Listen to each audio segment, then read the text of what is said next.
From about third grade until I think eighth grade, I spent a week every summer at Camp David Jr., which is a camp off of Lake Crescent in Northwest Washington State.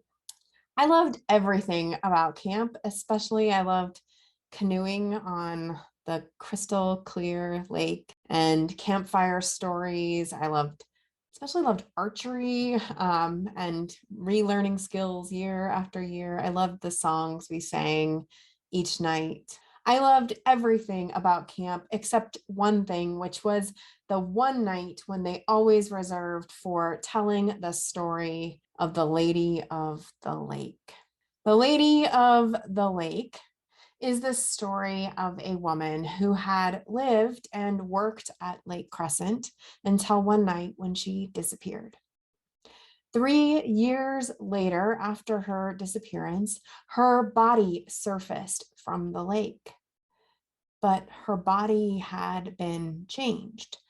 Not in the usual ways you might expect after 3 years. It had been changed so that it was entirely a body made out of soap. Ivory soap, actually, the records say, which is a thing that happens to bodies, they told us each night as recounting this. It's a thing that happens to bodies when they are in the cold, very cold, wet depths of a lake for a very long time. It's a horrible story, and it was also gripping. I remember as they would tell it, I would stare out at the lake, overwhelmed at its power to transform any of us so entirely. There was a whole ritual on the night of the Lady of the Lake. We'd go to the camp fountain, which in my mind it included this statue that I thought was the Lady of the Lake. Although in my adult Googling now, I cannot totally confirm. You can see how I would look at this. And as a child, remember third through eighth grade, I would look at this, hear the story of the Lady of the Lake and the lady turning into ivory soap, and you'd be like, yeah, obviously that's the Lady of the Lake, right? I can't tell you for sure.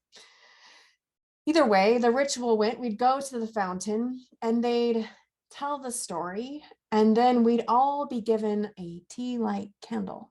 And then we were to walk down the long winding path. The camp was on a hill, and then you take a long winding path down to the lake. And along the way, you find yourself a piece of wood, bark, theoretically, northwest. So you'd find a piece of bark so that then you'd get to get to the water, and you'd place the candle on that piece of wood, and then they'd light it for us. And then you'd set it out onto the lake, where some would say the Lady of the Lake's spirit never really left. Her body changed, but her spirit was still there. After we'd place the candles on the water, we'd walk back up to the fountain and then look down upon the lake in the dark, with there just our floating flames spreading themselves out in the distance. The water where she met her tragic end transformed into an altar of fire and earth by children decades later. The further out our boats went to the lake, the more darkness took hold, but never entirely, at least not before we were sent back to our bunks for the night. Little glimmers of flames, our lights, continued. As I would come to know later, it was this embodied message of how the light shines in the darkness, and the darkness cannot overcome it. When I think about this annual event of my childhood, I mean, it's every one night every year for some pretty formative years of my life. I can't help but wonder why. I mean, why did the camp feel compelled to pass this story along to children year after year, and not just tell the story, but turn it into this big ritual, make it even more than the story would have been if we just kind of, picked it up by the facts. I mean, it was a tragedy, but also we didn't know her. She wasn't famous except for this very gruesome detail about her body as it changed, which, by the way, was transformed by the lake, where the very next day after this annual ritual, we would take our swim test in.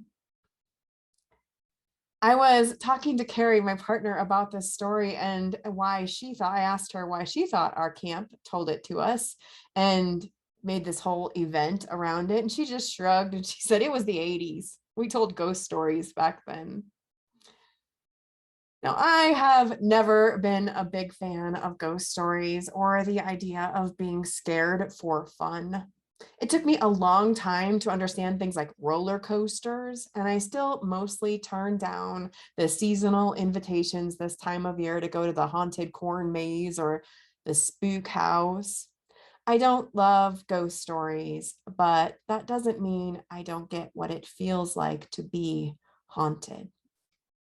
To carry with you a story or an experience like a constant companion is to be both caught and also sometimes comforted by something that you just cannot let go of, or that won't let go of you from the past. Like grief, it becomes a companion that connects you to what was lost. Long after it has theoretically come to an end, it reverberates in the present, keeping you in two worlds, what is gone and done and what is here and now, never fully in either one. It reverberates in the present, but not in quite the same way it would if it was fully alive. Ghosts have bad boundaries, after all. They show up uninvited in the least convenient times. The middle of the night, for example, becomes a perfect time for the ghost to show up. I mean, where you replay a conversation you've replayed 1,000 times before, or the stressful moment in a relationship seems a perfect time for the ghost of a past love to show up. That past love where you're still wondering what if. Or just when you feel ready to make a big and brave change in your life, there shows the ghost of old stories of fear and shame rushing in, taking hold. It is a very human experience, the way the past hangs on. Like William Faulkner famously wrote, the past is never dead, it isn't even past. We all have ghosts that haunt us, something that hangs on: remorse, regret, loss, shame, pain, personal pain, or generational pain. We are often haunted by ghost stories from our families, stories we might not even really know. We repeat patterns we learn by like familial osmosis, the alcoholism and family violence 3 generations back that was survived but never talked about, transformed into shame and self-loathing a couple generations later, and then transformed into emotional superficiality on that side of the family today, which we don't talk about as anything other than, oh, well, that's just how that side of the family is. They don't like to go deep. We all have these stories, these ghost stories in our family and in our country. I mean, we are so confused and disoriented by our current political environment, our cultural divides, the cycles of misinformation, but we shouldn't be. Like my family system, go back a few generations, we will find unresolved trauma and losses, pain that we just pushed through and adapted. We never learned the story. Or we forgot. We lost the language, and instead we just have the way things are. Traditions, habits, hand-me-downs.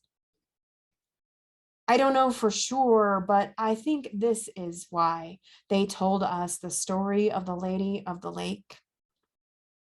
Weird and gross and scary as it was also a way to just tell about the place we were in. something really horrible happened here, they were saying. Long after anyone with living memory of it has gone, it was a way to say, this happened, and it won't really ever be over, even if we stop talking about it. We just lose the words, we lose the story, but it won't really ever be over. And that can be okay, because we can learn to live with it. We can find ways to come to terms with it, even make something beautiful out of it. I mean, we made wishes with those boats.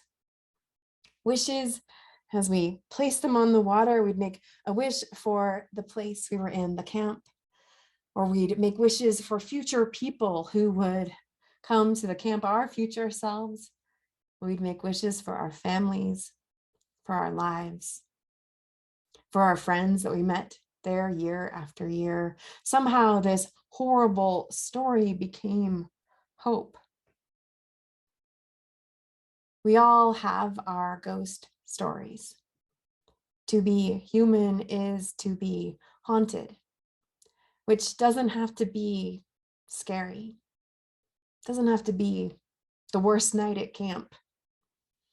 When we are willing to surface and tell and retell our stories, when we face our ghosts unflinchingly, bravely, we can come to terms and we can come to healing. And together we can learn to live with our ghosts in ways that don't just place us fully in the present, but help us to create a more beautiful future.